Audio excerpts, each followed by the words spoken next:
I've had this 16-inch M1 Max for over 4 months now, so I thought it's about time I make a video about 9 things I wish I knew before purchasing this. This MacBook is worth a lot of money, but at the same time it's really efficient. So we are going to talk about everything, the good and the bad, beginning with the speed. I had 3 big reasons why I decided to upgrade to the 16-inch M1 Max from the 13-inch M1 MacBook Pro. My first reason is the processor. The M1 Max is Apple's second system on a chip developed to be used for the Macs as Apple continues to transition away from the Intel chips that they have used in their Macs since 2006. When Apple released the M1 chip last November of 2020, and with a strategic, affordable introductory price, even though there were lots of customers who were skeptical with how well this new chip would work with the existing applications that they use, since Apple have already proven themselves in the industry and the prices of the MacBook Air and MacBook Pro were cheap considering what it can do, there were lots of us who went for it.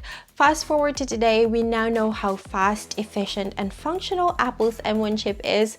When Apple announced the M1 MacBook Pro and M1 MacBook Max, I did not pre-order straight away as I was happy with how quick and efficient my M1 MacBook Pro was. It was kind of like at that time, I did not know what I was missing. My 16-inch M1 Max is the base model with 10-core CPU, 32-core GPU, 32 gigs of unified memory, and 1 terabyte of SSD storage. This powerful machine is targeted more for the creatives, and its GPU power is for rendering, which is what I need as my heaviest task is editing 4K videos in Final Cut Pro. Honestly, I really did not realize how quick this MacBook is until I started using it. I'm definitely happy that I went for the M1 Max instead of the M1 Pro, which is actually what my husband have encouraged me to do. I know there is a £700 difference, but for that additional price, I am getting 2 times the GPU and unified memory, and this MacBook is incredibly reliable and it makes my workflow much quicker. Oh, and also it is worth mentioning that with daily and real life use, the fan doesn't get loud, and to be honest, I don't ever remember thinking to myself that the MacBook feels hot. The second reason as to why I decided to upgrade is because of the ports. The M1 MacBook Pro have 2 Thunderbolt 4 ports and a headphone jack. I mean, it is meant to be a MacBook Pro for Pro users, but again,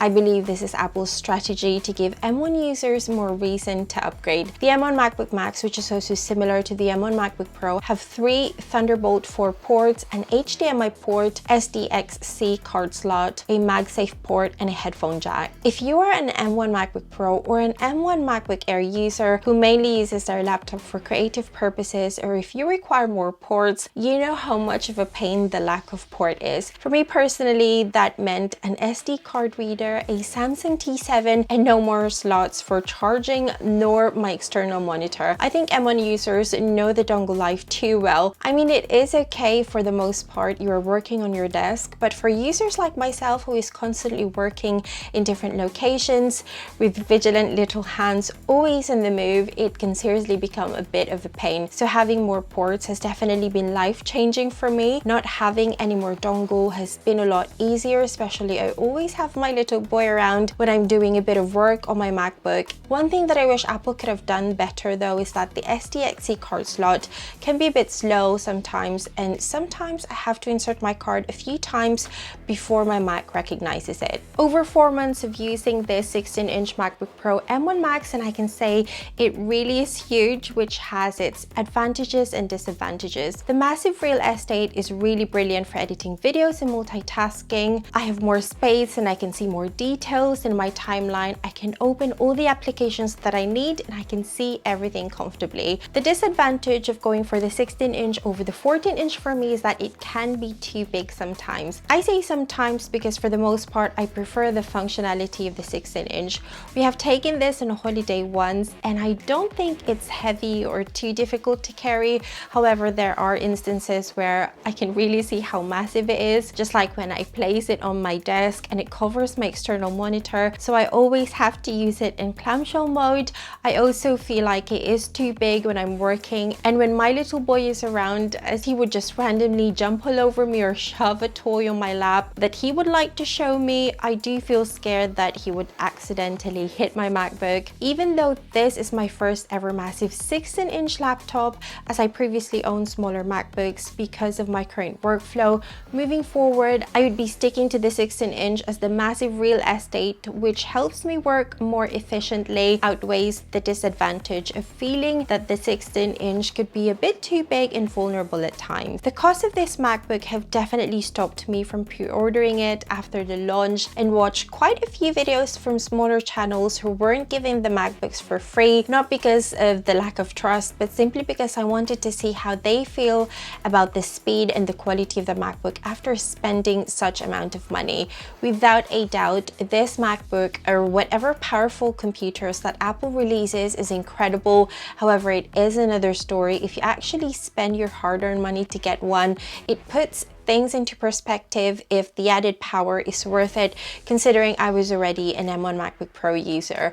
Over 4 months later of daily use, I would say that this MacBook is completely worth it for me. It is going to last me many years, and the speed, real estate, and efficiency is something that benefits my workflow every single day, and I can no longer go back to my 13-inch M1 MacBook Pro after experiencing this. The MacBook Pro M1 Max have a 16.2-inch diagonal liquid retina extreme dynamic range display and a native resolution at 254 pixels per inch. It has a sustained brightness of up to 1000 nits and a peak brightness of up to 1600 nits, which is incredibly bright, and I don't really tend to use the brightness to the max. However, it is handy to have it, as I have been in certain situations where it was too bright, and it's nice to crank up the brightness. It has a 1,000,000:1 contrast ratio, 1 billion colors, wide color P3, and true tone technology. This is definitely the best display I have ever seen in a laptop before, and the first time that I opened this MacBook was pretty magical. Editing videos here is incredibly fun. The gorgeous display makes me see all of the details of what I'm working on.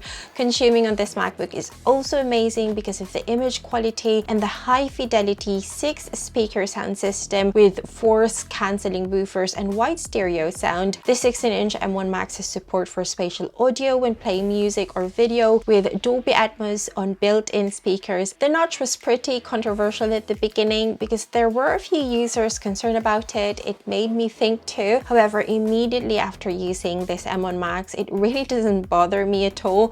The notch is not in the way of anything, and when you full screen an application, it is completely hidden. Plus, you can always check this video, which I will link down below if you would like to hide the notch. Similar to the ports and the dongle life, as I only started editing 4K videos from 1080p after acquiring the 256 gig M1 MacBook Pro, I didn't know how huge the 4K files could get. I know that was a bit self-inflicted, and basically having 1 terabyte of SSD storage has definitely been a lifesaver for me, freed me from the dongles, and it gives me the opportunity to work on 2 to 3 projects at a time, which again helps me with efficiency. And of course, I still use my T7s for backups and files that I need to have, but I don't have to have access all the time. I was one of the few users who actually enjoys the touch bar. I thought it was fun and handy, so I was worried that I would be missing it when I upgraded to the M1 Max. Much to my surprise, after using it for just a single day, I did not miss the touch bar at all. The dedicated keys are handy, and so is the emoji key, which I actually use quite a lot. One thing that I wish I knew about the keyboard though is that the transition takes a while. As I used to have the 13-inch M1 MacBook Pro, I have the iPad Magic Keyboard and the Apple Magic Keyboard, which are all similar in sizes to the 13-inch MacBook keyboard, and the 16-inch M1 Max keyboard is relatively bigger. Typing can be a bit confusing as the key placements are different, so I did a lot of typos and it just feels weird that the keys are not quite as to where I expect them to be. Up to this day, I still get a bit confused at times, especially after using my other keyboards and then having to go back to the 16-inch M1 Max's keyboard. The M1 Max has a studio quality 3 mic array with high signal to noise ratio and directional beam performing. This studio quality microphone is truly incredible, and personally I wouldn't have any problem if for some reason I would need to use the built-in microphone as an emergency for my YouTube videos. If I would have known all the positive think that this M1 MacBook Max would impact my workflow, I probably would have ordered it sooner. I'm definitely grateful to be using this every day, and it has definitely made me more inspired to work, and it has made my workflow better and quicker. I would love to know if you are also an M1 Max user, or if you're considering this. If you're interested with the rumored M2 MacBook Air, then check out this video.